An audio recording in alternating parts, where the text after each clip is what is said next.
El amplificador clase C es un tipo de amplificador que utiliza un circuito resonante, que es un circuito que combina reactancias capacitivas e inductivas. Este tiene una gran aplicación de radiofrecuencia, pero no es el mejor para utilizarse en aplicaciones de sonido debido a la distorsión que produce. Como se observa en la figura 1, este tipo de amplificador es muy parecido al amplificador de clase A. Sin embargo, el clase C requiere de un circuito resonante como carga. Por otro lado, en las figuras 2 y 3 podemos ver el circuito equivalente en CA. Para este caso, la señal de entrada excita el diodo emisor, mientras que los pulsos de la corriente que se ha amplificado llegan a la etapa del circuito resonante, pasando por el inductor, el capacitor y la resistencia. Debido al capacitor de entrada, la señal del emisor se muestra desplazada de forma negativa. Este tipo de amplificador funciona cuando el voltaje de precesión y la amplitud máxima de la señal de entrada tienen valores de tal forma que hacen que la corriente de salida circule durante menos de un semiperiodo de la señal de entrada. Debido al circuito resonante que está en paralelo, se obtiene el voltaje de salida máximo en la frecuencia de resonancia. En cualquier otra frecuencia, la tensión cae como se muestra en la figura 4. Este comportamiento lo hace el indicado para amplificar señales de radio y televisión, ya que cuenta con un ancho de banda estrecho.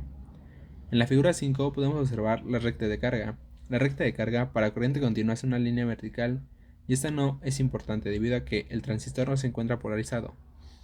Caso contrario, la recta de carga para corriente alterna sí es importante, y como se observa, el punto Q se encuentra en la esquina inferior derecha, y a medida que se activa el amplificador, este punto se traslada hacia el punto de saturación. Para diseñar nuestro amplificador clase C, inicialmente elegimos una frecuencia de resonancia de 4 MHz.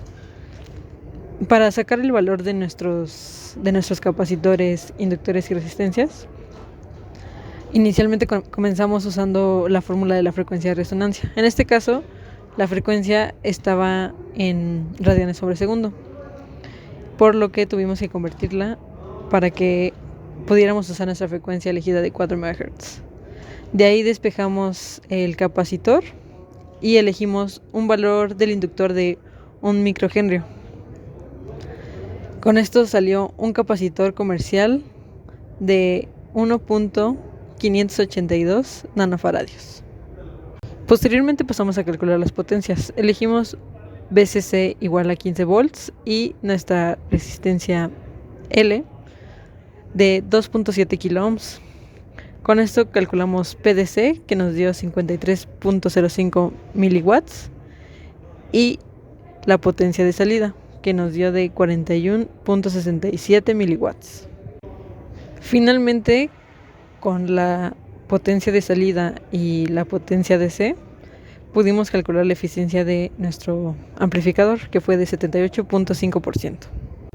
Los capacitores 1 y 2 que se observan en el diagrama se calculan igual que se calculaban en el caso del amplificador clase A, al igual que R2. Una vez obtenidos ya todos nuestros valores de nuestro circuito, procedimos a hacer nuestro diagrama en el software de Multisim, que es el que se observa en la imagen. Al correr nuestra simulación, obtuvimos la siguiente respuesta en el osciloscopio. Aplicamos una tensión de entrada de 4 volts pico pico y obtuvimos una señal amplificada de 7.94 volts pico pico.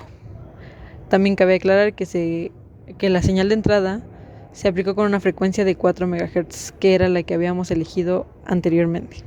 Para terminar, en el siguiente video podemos observar la simulación en Multisim corriendo.